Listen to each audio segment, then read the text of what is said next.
Okay, so today we're going to give a quick fNIRS demo using the NIRS Sport 2 device.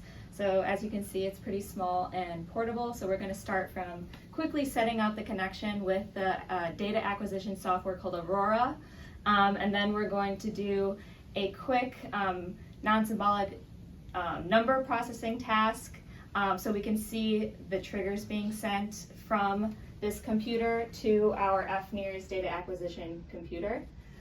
So the first thing I'm going to do is I'm going to plug in our router, because the NIRS Sport 2 connects to an access point, and that's what allows it to talk to Aurora. And it's very important that you always plug in your access point before you turn on your NIRS Sport 2 device. Otherwise, the NIRS Sport 2 device will broadcast as a network to your computer, and it won't connect to the access point itself.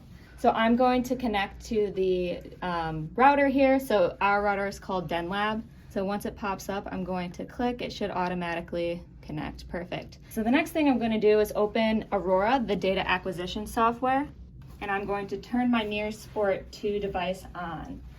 And it will turn green.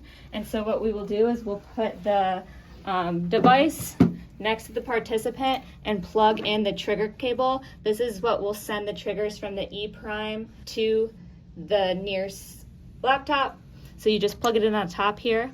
You can also use LSL to send triggers wirelessly, but we just found that the most reliable way for us was to use a hard cable.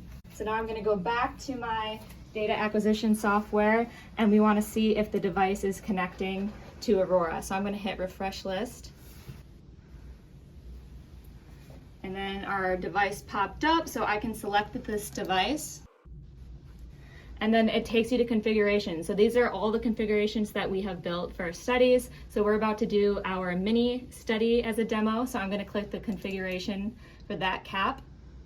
And so the next thing we need to do is put our cap on our participant, and then we're going to run signal optimization. This will let us know if we have a signal on the cap. So we want them to hopefully be all green, but if any of them are acceptable or critical, we can adjust those channels, and this is what the map that will let us know which channels we need to adjust. So I'm going to go put the cap on our participant.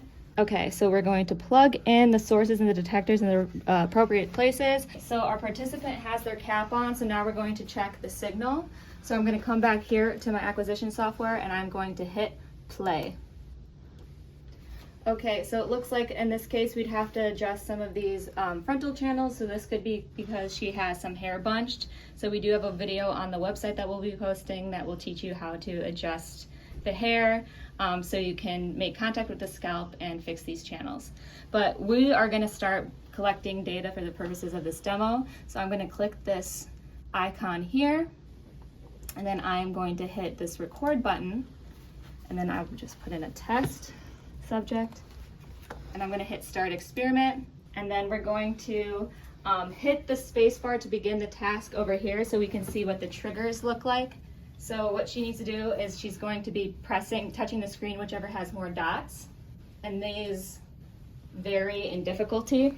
So as the blocks change and items change, there's a trigger sent to the acquisition software over here. So each of these triggers is for a trial, and then there's usually 7 triggers per block. And so you can see these are the channels here are the ones that didn't have signal. And this is an fNIRS demo. Thank you.